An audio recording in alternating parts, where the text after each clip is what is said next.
Hello friends, welcome back to upstream info. போன வீடியோவில் நம்ம ரிக் லைஃப் எந்த மாதிரி இருக்கும் அப்படிங்கிறத பற்றி பார்த்தோம். பட் கம்ப்ளீட்டாக முடிக்க முடியல. பாதி தான் எக்ஸ்பிளைன் பண்ணியிருந்தேன். ஹையரிங்கு, ட்ரெயினிங்கு அது எப்படி இருக்கும் அப்படின்னு எக்ஸ்பிளைன் பண்ணியிருந்தேன். பார்க்காதவங்க ஃபஸ்ட் அந்த வீடியோ பாருங்கள். ஸோ இப்போ நம்ம வீடியோக்குள்ளே போகலாம். ரிக்கில் என்டர் ஆகிட்டோம் அப்படின்னா, நம்ம என்னைக்கு நம்ம ரிக்கில் என்டர் ஆகிறோமோ அந்த நாள்ல இருந்தே நமக்கு ஷிஃப்ட்டு ஸ்டார்ட் ஆகிடும். ஸோ அந்த நம்ம ரிக்கில் ஜாயின் பண்ணுற டேட்லேருந்து நம்ம ரொட்டேஷன் எத்தனை நாளோ அந்த நாட்களை நம்ம ஒர்க் பண்ணிவிட்டு ஃபீல்டு பிரேக் போகிற மாதிரி இருக்கும். நம்ம புதுசாக வரோம் அப்படின்னா நமக்கான பிபிஇ, கேஸ் டிடெக்டர்ஸ் அதெல்லாம் கொடுப்பாங்க. பிபிஇன்னா பர்சனல் ப்ரொடெக்டிவ் எக்யூப்மெண்ட் அப்படின்னு சொல்லுவாங்க.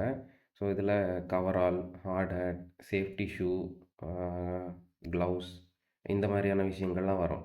இது வந்து நம்ம எப்பயுமே யூஸ் பண்ணணும். அது மாதிரி இதெல்லாம் பிபிஎல்லாம் கரெக்டாக மெயின்டைன் பண்ணணும். அது ஏதோ இது க்ளவுஸ் யூஸ் பண்ணாமல் வேலை பார்க்கக்கூடாது அப்படின்லாம் ரூல்ஸ் இருக்குது ஆயில் அண்ட் கேஸில். அப்புறம் டிடெக்டர்ஸ் தருவாங்க.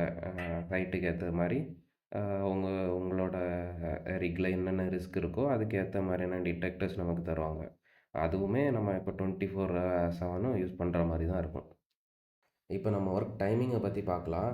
ஒர்க் டைமிங்னு வரும்போது நம்மளோட பொசிஷன் அப்புறம் நம்மளோட கம்பெனிக்கு ஏற்ற மாதிரி தான் இருக்கும். சில கம்பெனி வந்து எல்லோரும் 12 to 12 பார்ப்பாங்க. அதாவது காலையில் 12 o'clockலேருந்து நைட்டு 12 o'clock வர ஒரு ஷிஃப்ட் இருக்கும். அப்புறம் நைட் 12 o'clock நம்மளோட ஆப்போசிட் டீம் வருவாங்க. அதோட நம்மளோட ரிலீவர் அப்படின்னு சொல்லுவாங்க. அது இப்போ நம்ம டே ஷிஃப்ட்டில் இருக்கோம்னா நம்மள மாதிரியே ஒரு பேட்ச் வந்து நைட் ஷிஃப்ட்டில் இருப்பாங்க. அப்போ நம்ம ஒர்க் பண்ணுற டைம் அவங்க தூங்கிட்டு இருப்பாங்க. நம்ம தூங்கும்போது அவங்க ஒர்க் பண்ணிகிட்ருப்பாங்க. அந்த மாதிரி இருக்கும். ஸோ சில கம்பெனியில் வந்து 6 to 6 பார்ப்பாங்க. அது மாதிரி ஒரு ஒரு பொசிஷனுக்கு ஏற்ற மாதிரி. சில கம்பெனியில் எல்லாமே கலந்துருப்பாங்க. சில பேர் 12 to 12 பார்ப்பாங்க. சில பேர் 6 to 6ல் இருப்பாங்க. 7 to 7 பார்க்குற கம்பெனிகளும் இருக்குது. நம்ம ஷிஃப்ட்டு ஸ்டார்ட் ஆகும்போது நம்ம டைரெக்டாக ஃபீல்டுக்கு போக முடியாது. ஃபஸ்ட்டு வந்து நமக்கு சேஃப்டி மீட்டிங் நடக்கும். சேஃப்டி மீட்டிங்னா ஒன்ஸ் நம்ம ஷிஃப்ட்டு ஸ்டார்ட் ஆகுறதுக்கு ஒரு 10-15 மினிட்ஸ் முன்னாடி எல்லாரும் வந்து மீட்டிங் ரூமில் அசெம்பிள் ஆகுற மாதிரி இருக்கும். ஸோ மீட்டிங் ரூமில் வந்துட்டு நமக்கு நம்ம இல்லாத டைம், அதாவது இப்போ நம்ம ஒரு ஷிஃப்ட் முடிச்சுட்டு போயிருப்போம். அதுக்கப்புறம் 12 ஹவர்ஸ் இருக்கும். அந்த 12 ஹவர்ஸில் என்ன நடந்திருக்கு, அப்கமிங் ஆப்ரேஷன் என்னென்ன, என்னென்ன சேஞ்சஸ் நடந்திருக்கு, இப்போ கம்பெனியோட சேஃப்டி பாலிசி, ஸ்டாண்டர்ட்ஸ் என்னென்ன, அதை பற்றியெல்லாம் ஒரு ரீகால் பண்ணுவாங்க. புதுசாக வரவங்களுக்கு கைட் பண்ணுவாங்க. என்னென்ன எப்படி எப்படி சேஃப்டி ப்ரோட்டோகால்ஸ் ஃபாலோ பண்ணணும்.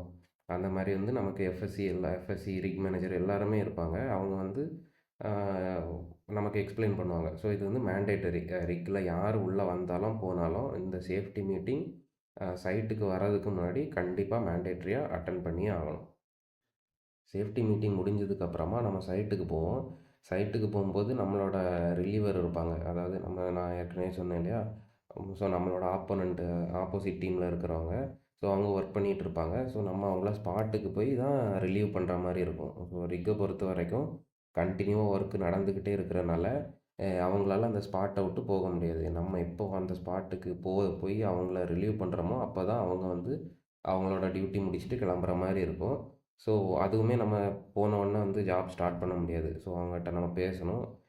ஒர்க் எப்படி போகுது, என்னென்ன சேஞ்சஸ் இருக்குது, ஸோ என்னென்ன நடந்துச்சு, போன போன ஷிஃப்ட்டில் என்ன நடந்துச்சு, ஏதாவது ப்ராப்ளம் ஆச்சா, அதெல்லாம் வந்து நம்ம ஹேண்ட் ஓவர் வாங்கிக்கணும். எது எது என்னென்ன எக்யூப்மெண்ட்ஸு எங்கெங்கே இருக்குது, நமக்கு தேவையான பொருட்கள்லாம் எங்கெங்கே இருக்குது, இந்த மாதிரியான விஷயங்கள்லாம் நம்ம வந்து டிஸ்கஸ் பண்ணிக்கணும். ஸோ அது ஒரு 5-10 மினிட்ஸ். இதை முடித்ததுக்கப்புறம் தான் நம்ம ஒர்க்லேயே என்டர் ஆக முடியும். டியூட்டி டைமில் ஃபுட் அப்புறம் டீ பிரேக்கை பொறுத்த வரைக்கும் எவ்ரி 3 ஹவர்ஸ், அதாவது இப்போது நம்ம 12 ஹவர்ஸ் ஒர்க் பண்ணுறோம் அப்படின்னா நடுவில் ஒரு தடவை 6 ஹவர்ஸ் முடிக்கும்போது நமக்கு ஃபுட் பிரேக் இருக்கும். ஃபுட் பிரேக் வந்து 1 ஹவர். சில கம்பெனி கொஞ்சம் எக்ஸ்ட்ரா தருவாங்க. அது வந்து அந்த சைட்டுக்கு ஏற்ற மாதிரி, அவங்களோட மேனேஜர்ஸ் ஏற்ற மாதிரி. ஆனால் ஃபிக்ஸட் வந்து 1 ஹவர் தான். இதில் வந்துட்டு 3 ஹவர்ஸ் ஒன்ஸ் நமக்கு அதாவது ரெஸ்ட் டைம், டீ டைம் எப்படி வேணாலும் சொல்லலாம். அது ஒரு 1/2 ஹவர். இதுதான் வந்து ஸ்டாண்டர்டாக எல்லா கம்பெனிலையும் ஃபாலோ பண்ணக்கூடியது. இதுலேயுமே வந்துட்டு நம்ம எல்லாரும் ஒரே டைமு போய் வர முடியாது. இப்போது ஃப்ளோர் மேனு 4 பேர் இருக்கிறாங்கன்னா 2 பேர் ஃபுட் டைம் போவாங்க. 2 பேர் ஒர்க்கில் இருப்பாங்க. அதே மாதிரி தான் டீ பிரேக்ஸும். ஒரு ஒரு ஆளாக தான் ரொட்டேஷன் பண்ணிகிட்டே இருக்கிற மாதிரி இருக்கும். டெரிக் மேன்னு பார்த்தோம்னா சில ரிக்ஸில் 2 பேர் தான் இருப்பாங்க. ஸோ நம்ம மேனேஜ் பண்ணிக்கணும். நம்மளோட பார்ட்னர்ஸை பொறுத்தது தான் நமக்குள்ள நடக்கிற அட்ஜஸ்ட்மெண்ட்டு தான். நம்ம பேசிக்கான விஷயங்கள்லாம் ஃபஸ்ட்டு பார்த்தோம். இப்போ ஒர்க் எந்த மாதிரி இருக்கும் அப்படின்னு பார்க்கலாம். ட்ரில்லிங் ரிக்ஸை பொறுத்தவரைக்கும் ஜாப் வந்து ஒரு எக்ஸாஸ்டிங்கான ஒரு ஜாப் தான். நம்ம வந்து ஃபிசிக்கலி ரெடியாக இருக்கணும். யாரா இருந்தாலும் சரி. ரெஸ்டபோர்ட்லேருந்து ரிக் மேனேஜர் வர அது ஒரு சேலஞ்சிங்கான ஜாப் தான். எப்போ என்ன பிரச்சனை வரும்? ஏன்னா வந்து ரிக் வந்து 24/7 வருஷம் ஃபுல்லா ஒர்க் ஆகிட்டே தான் இருக்கும். அது வந்து எந்த ஒரு விஷயத்துக்காகவும் நம்மள ஸ்டாப் பண்ணுறதுக்கு அலோவே பண்ண மாட்டாங்க. ஸோ, அப்போ நம்மளுமே வந்து ப்ரிப்பேர்டா தான் இருக்கணும். அது என்ன பிரச்சனை எப்போ வரும்? அதெல்லாம் நம்ம வந்து எக்ஸ்பெக்ட் பண்ணவே முடியாது. சில திடீர்னு ஒரு லைன் பிரேக் ஆகலாம். ஏதாவது ஒரு எக்யூப்மெண்ட் டேமேஜ் ஆகலாம். ஸோ, நம்ம அத உடனே வந்து சால்வ் பண்ணி, அ திரும்ப ரன்னிங் கண்டிஷனுக்கு கொண்டு வர மாரி தான் இருக்கும். இதில நம்ம எக்ஸ்கியூஸே சொல்ல முடியாது. ஸோ, நம்ம வந்து ரிக்ல வேலைக்கு வரணும் அப்படின்னு நினைக்கிறவங்க கொஞ்சம் ஃபிசிக்கலி ரெடியா தான் இருக்கணும். ரிக்ஸில எப்பயுமே பலவிதமான ஜாப் நடந்துக்கிட்டே இருக்கும். கேசிங், புல் அவுட், ரன்னிங், சிமெண்டிங் இந்த மாரி டிஃப்ரெண்ட் டிஃப்ரெண்ட் டைப்ஸான ஜாப் நடக்கும். நம்ம ஒரே ஜாப்ப ரிப்பீட்டடா பண்ணிட்டே இருக்க மாட்டோம். ஒரு ஆப்பரேஷன் முடிஞ்சிச்சுன்னா, உடனே அடுத்த ஆப்பரேஷன் ஸ்டார்ட் பண்ணிருவாங்க. ஸோ, நம்ம வந்து எப்பயுமே அப்டேட்டடா இருக்கணும். ஸோ, இப்போ இந்த ஜாப் முடிஞ்சிருச்சு. இப்போ அடுத்த ஜாப் வரப்போகுது. ஸோ, நம்மளோட ரெஸ்பான்சிபிலிட்டி அந்த ஜாப்ல என்னென்ன? அப்படிங்கிற மாரி மைண்ட் செட்டோட இருக்கணும். அடுத்தது எல்லாரும் கேட்கக்கூடிய முக்கியமான கொஸ்டின் வந்து லீவ். ஸோ, இப்போ நம்ம ரிக்ல இருக்கோம். யாருக்காவது உடம்பு சரியில்ல அப்படின்னா, எப்படி வர்றது அப்படின்னா, நமக்கு எமர்ஜென்சி அப்படின்னா, நமக்கு உடனே லீவ் கிடைக்கும். அதுலலாம் ஒண்ணும் பிரச்சனை இல்ல. யாரும் வந்துட்டு, "நீ டியூட்டி டைம்ல போக்கூடாது" அப்படின்லாம் ஒண்ணும் சொல்ல மாட்டாங்க. ஆனா வந்து என்ன பிரச்சனை அப்படின்னா, நமக்கு ரொம்பவே அர்ஜென்ட் அப்படின்னா தான், வந்து எமர்ஜென்சி சாப்பர் கூப்பிடுவாங்க. எமர்ஜென்சி சாப்பர்னா நமக்காக ஸ்பெஷலா வரும். அது வந்து ஆ ரொம்பவே அர்ஜென்ட் யாராவது இறந்துட்டாங்க. ஸோ, அப்படி ஏதாவது ரொம்ப முக்கியமான விஷயம் அப்படின்னா தான் நமக்கு இது பண்ணுவாங்க. இல்லன்னா வந்து நார்மல் நமக்கு மார்னிங் தான் க்ரூ சேஞ்ச் எப்பயும் நடக்கும். ஸோ, அந்த சாப்பர்ல நம்மள சென்ட் பண்ணுவாங்க. இப்போ இன்னைக்கு ஏதாவது பிரச்சனைனா நாளைக்கு காலையில தான் போக முடியும். பட் ஆனா லீவு வந்து ஏதாவது எமர்ஜென்சி, ஏதாவது ப்ராப்ளம், நம்ம போய் தான் ஆவணும் அப்படின்னா வந்து இது நம்ம கண்டிப்பா தருவாங்க. அதுக்காக நம்ம வெட்டிங்கு, பர்த்டே இந்த மாரிலாம் கேட்டா தரமாட்டாங்க. ஸோ, நமக்கு ரீசன் வேலிடா இருக்கணும். அதுதான் வந்து முக்கியம். ஒன்ஸ் நம்ம ஆயில் அண்ட் கேஸ் உள்ள வந்துட்டோம்னா, சின்ன சின்ன விஷயங்கள் அதெல்லாம் வந்து நம்ம மிஸ் பண்ண தான் செய்வோம். அது ஒண்ணும் நம்ம வந்து நம்ம கையில எதுவும் இல்ல. நம்ம ஆயில் அண்ட் கேஸ் உள்ள வந்துட்டோம். இந்த ஃபீல்ட செலக்ட் பண்ணியிருக்கோம் அப்படின்னா, இந்த மாரியான இதெல்லாம் நம்ம வந்து தியாகம் பண்ணி தான் ஆகணும். வேற வழி இல்ல.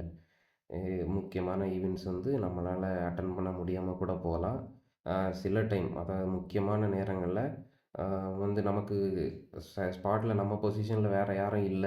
நமக்கான பேக்கப் அங்க யாரும் இல்ல அப்டின்னா, நம்ம வெயிட் பண்ற மாரி கூட இருக்கும். ரொம்ப எமர்ஜென்சினா ஓகே. சின்ன சின்ன விஷயங்கள் இப்போ ஒரு மேரேஜ்ன்னா கூட அ நமக்கு ரிலீவர் இல்லன்னா, அது கொஞ்சம் யோசிக்க தான் செய்வாங்க. ஸோ, அத நம்ம பார்த்துக்கணும்.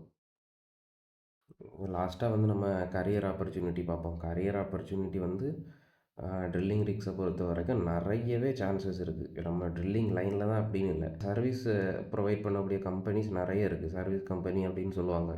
கேசிங் நெறைய விஷயம் நெறைய சர்வீஸ் கம்பெனி இருக்கு. சின்ன சின்ன வேலைகள் பார்க்குறதுக்காக வருவாங்க. வெல்ட் இன்ஜினியர் இந்த மாரி லைனர் ஹேங்கர் இன்ஜினியர் இப்படி நெறைய விதமான பொசிஷன்ல ஆட்கள் வருவாங்க. ஸோ, நம்ம வந்து அவங்க கூட இன்ட்ராக்ட் பண்ணுறதுல தான் இருக்கு. ஸோ, ஒன்ஸ் நம்ம வந்துட்டோம் ஆயில் அண்ட் கேஸ்லனாலே, அது நம்ம எக்ஸ்பீரியன்ஸ் இதில வந்துரும். அந்த பேசிக்கான எக்ஸ்பீரியன்ஸ் இருந்தாலே போதும். நமக்கு குவாலிஃபைடா இருந்தோம்னா, நம்மள ஹையர் பண்ணுவாங்க.